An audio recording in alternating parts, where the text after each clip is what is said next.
আজকে শেষবারের মতো টিউশনে যাচ্ছি। শেষবারের মতো বলতে এই এলাকাতে শেষবারের মতো পড়াতে যাচ্ছি। আমার স্টুডেন্টকে আজকেই শেষ পড়ানো, মানে তার মাস শেষ হয়ে গেছে এবং আমারও বাসায় মানে নতুন বাসায় ফেরার সময় হয়ে গিয়েছে। তো তাকে পড়ানো শেষ করে দিলাম, যদিও তার পেমেন্ট তার প্যারেন্টস হচ্ছে আগেই ক্লিয়ার করে দিয়েছিল। ওরা হচ্ছে সবসময় অ্যাডভান্স পেমেন্ট দিয়ে দিত।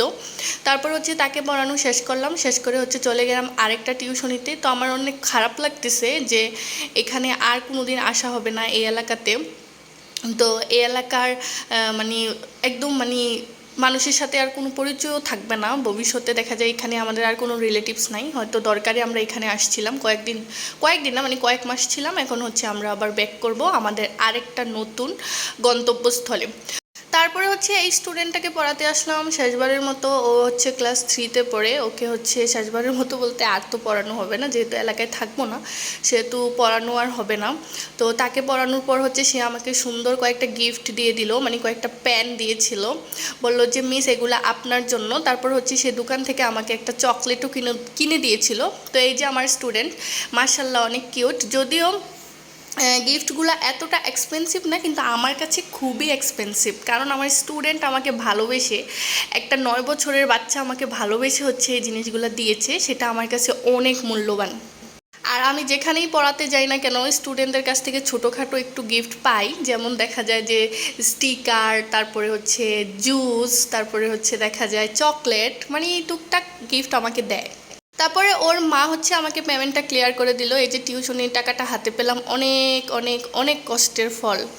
অনেক কষ্টের ফল বলতেছি কারণ আপনারা তো সবাই জানেন আমি কতটা লেজি। যারা আমার ব্লগ সবসময় দেখেন, আমি যে পড়াতে যাই আমার যে কতটা কষ্ট হয় বাসা থেকে বের হইতে, মানে খুবই বিরক্ত লাগে। আমার শোয়া থেকে উঠতেই ইচ্ছা করে না, সারাক্ষণ শুয়ে থাকতে ইচ্ছে করে, বাসায় থাকতে ইচ্ছে করে। এতটা লেজি একটা মেয়ে হয়ে আমি যে টিউশনিগুলো করাই বা 2-3টা টিউশনি করাইছিলাম, এটা আমার জন্য অনেক বেশি কিছু।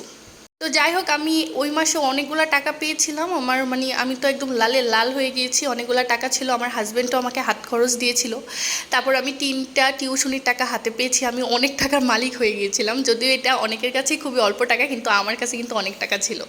তারপরে এই যে দেখুন, একটা ব্যাঙ হচ্ছে তার মার কুলে বা মার কাঁধে উঠে বসে আছে। তো এই জিনিসটা আমার কাছে অনেক কিছু ফানি লাগতেছিল, তাই আপনাদের সাথে শেয়ার করে দিলাম। অনেকে হয়তো ভাবতে পারেন যে আমরা কেন এই এলাকা থেকে ওই এলাকায় ঘুরতেছি। আসলে বিষয়টা এমন না, আমাদের কিন্তু বাড়ি ঘর জমি জামা সব কিছুই আছে। শুধুমাত্র আমার ভাবির চাকরি সূত্রে হচ্ছে আমরা হচ্ছে এখান থেকে ওইখানে যাওয়া লাগতেছে। কারণ আপনারা তো সবাই জানেন যারা এনজিওতে জব করে তাদের কিন্তু বাড়ির কাছে পোস্টিং হয় না, তাদের কিন্তু দূরে দূরে পোস্টিং হয়। তো আমার ভাই মারা যাওয়ার পর আমার ভাবি কিন্তু একদমই একা হয়ে গেছে। তো আমরা সবাই মিলে হচ্ছে ভাবির সাথে থেকে ভাবিকে সাপোর্ট দিতেছি, বাচ্চাগুলা টেক কেয়ার করতেছি। আমার 3টা বাস্তি আছে, ওদের টেক কেয়ার করতেছি। ওরা যখন বড় হয়ে যাবে ইনশাল্লাহ আমরা আবার আমাদের নিজেদের বাড়িতে ব্যাক করব। তো এই আর কি। এই তো আমি হচ্ছে এখানে শেষবারের মতো নুডলস রান্না করে নিচ্ছি। এখানে হচ্ছে আর কখনো নুডলস রান্না করা হবে না, কারণ হচ্ছে এখান থেকে আমরা পরের দিনই চলে যাব।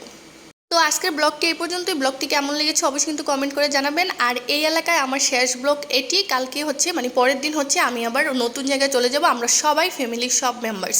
তো সবাই ভালো থাকবেন, সুস্থ থাকবেন। টাটা, বাই বাই, আল্লাহ হাফিজ।